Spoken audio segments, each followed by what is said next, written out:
నా పేరు శ్రీనివాసరావు అండి.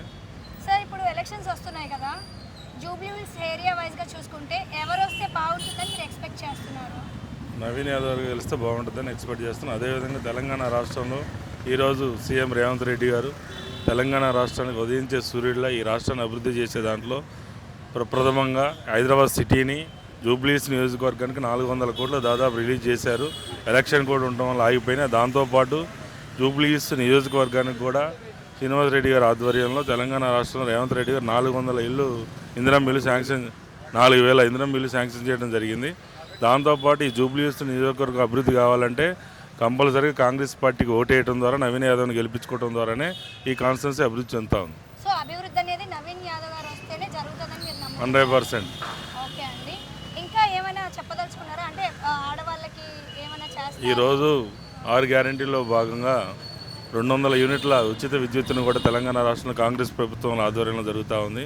అదేవిధంగా ఉచిత గ్యాస్ కూడా 500కి ఇవ్వడం జరుగుతూ ఉంది.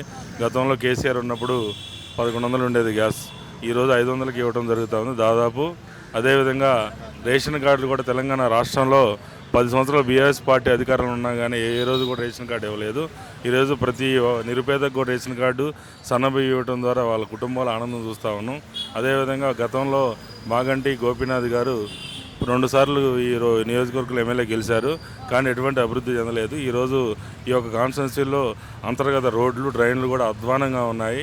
ఈరోజు నవీన్ యాదవ్ గారు కాంగ్రెస్ పార్టీకి ఓటేయడం ద్వారా ఈ యొక్క కాన్స్టిట్యున్సీలో అభివృద్ధి జరుగుతుందని ఆశపడతా ఉన్నాం. ఓకే, రోడ్లని, మున్సిపల్గా, నెక్స్ట్ వాటర్ అని ఇలాంటి సమస్యలు అన్నీ తీరుతాయని మీరు నమ్ముతున్నారు? 100%. ఇంకొకటి, చదువుకి సంబంధించి ఏమైనా అభివృద్ధి కార్యక్రమాలు చేస్తారని మీరు నమ్ముతున్నారా? విద్యార్థులకి కంపల్సరీగా ఈరోజు గురుకులాల్లో కానీ అదేవిధంగా కేజీబీఎస్లో కానీ ఎటువంటి గవర్నమెంట్ స్కూళ్ళల్లో కాలేజీల్లో చదువుకునే పిల్లలకి ఈరోజు సన్నబియ్యం ఇచ్చి రేవంత్ రెడ్డి గారు సొంత పిల్లలకి ఏ విధంగా అయితే మన ఇంట్లో మనం భోజనం పెడుతున్నామో అదేవిధంగా వాళ్ళని ఆదరించి అదేవిధంగా పోషక పదార్థాలకు కూడా గురుకుల పాఠశాలలో వాళ్ళకు కూడా దాంట్లో అమౌంట్ పెంచి ఈరోజు పిల్లల అభివృద్ధికి దోహదపడుతూ ఉన్నారు.